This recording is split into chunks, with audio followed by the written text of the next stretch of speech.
Assalamualaikum warahmatullahi wabarakatuh. Kali ini saya akan membahas tema yang sedikit berbeda dari video-video sebelumnya. Dimana kali ini saya akan membahas tentang kredit plus. Jadi ada nasabah kredit plus yang sudah telat 2 tahun, lalu diteror keluarganya, oleh saudaranya, temennya diteror oleh debt collector dari kredit plus. Simak penjelasannya sampai habis agar kalian tidak salah memahami isi dari video ini. Sebelumnya saya ucapkan terima kasih buat teman-teman semua yang sudah support channel ini, selalu mendukung channel ini dan selalu menantikan setiap video yang saya upload berikutnya. Saya doakan kalian sehat selalu dan selalu diberi kemudahan rezeki oleh Allah Subhanahu wa taala.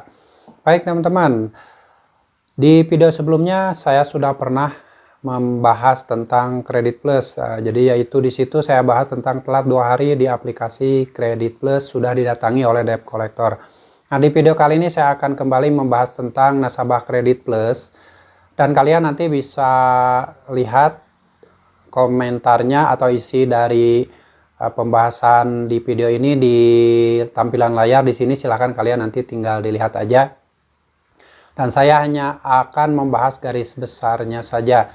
Jadi nasabah kredit plus ini mengajukan kredit elektronik di kredit plus dan sudah berjalan. Sisa pembayaran cicilannya itu tinggal 2 kali cicilan lagi dengan jumlah cicilan per bulan sekitar 350.000. Sebelum-sebelumnya pembayarannya lancar, tetapi karena suatu hal di sisa pembayaran 2 kali cicilan tersebut sedikit terhambat. Biasanya telah 1 hari atau 2 hari saja debt collector dari kredit plus sudah datang ke rumah menagih perihal pembayaran yang belum dibayarkan. Tetapi ketika sisa cicilan pembayaran 2 kali lagi tersebut, orang ini sudah telat bayar, tapi kredit plusnya, DC kredit plusnya tidak datang ke rumah.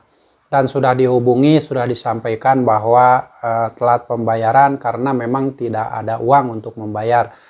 Nah, dari pihak kredit plus tersebut katanya tidak ada yang datang, baik itu debt collector atau siapapun dari pihak kredit plus tidak ada datang ke rumah seperti biasanya. Dan malah ada yang menawarkan dari pihak kredit plus itu menawarkan kembali kredit dan pinjaman tunai katanya. Nasabah ini merasa heran kenapa masih punya tunggakan cicilan 2 kali lagi tapi masih justru malah ditawarkan pinjaman. Hal ini mungkin nasabah ini sedikit heran tapi tidak berusaha untuk mengambil tawaran tersebut karena beliau merasa masih punya tunggakan, masih punya cicilan 2 kali lagi yang belum bisa dibayarkan karena kondisi ekonomi yang mungkin lagi sulit.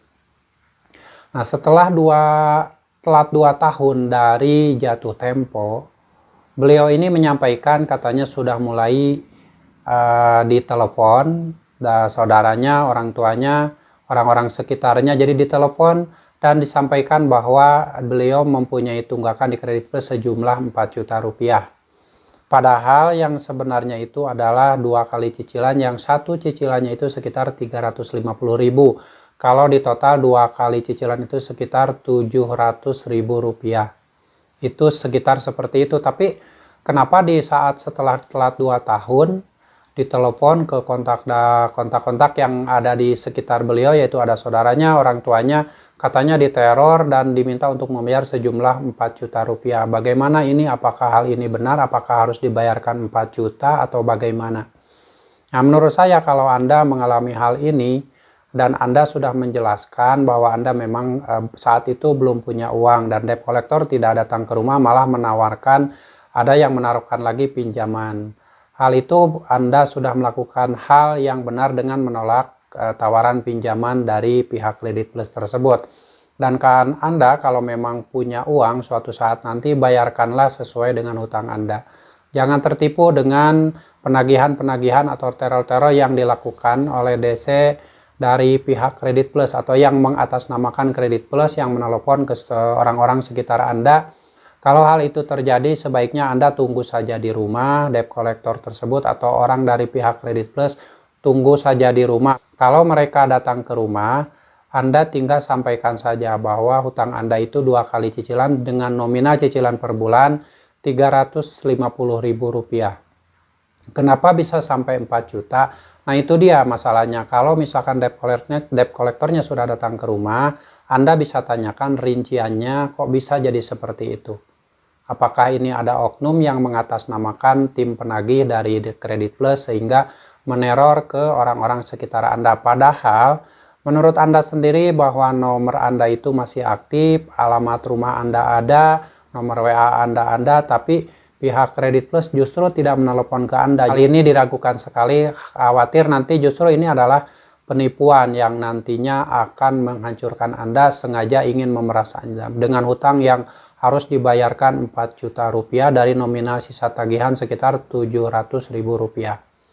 Jadi sebaiknya saran dari saya, Anda yang saat ini sedang mengalami hal ini sebaiknya berhati-hati, sangat berhati-hati, karena saat ini banyak sekali penipuan, baik itu yang mengatasnamakan pinjaman online, baik yang mengatasnamakan instansi tertentu. Apalagi saat ini Anda mempunyai tunggakan di Kredit Plus dan ada orang yang tiba-tiba menanyakan dan telepon ke orang-orang sekitar Anda perihal tagihan Anda yang jumlahnya 4 juta rupiah.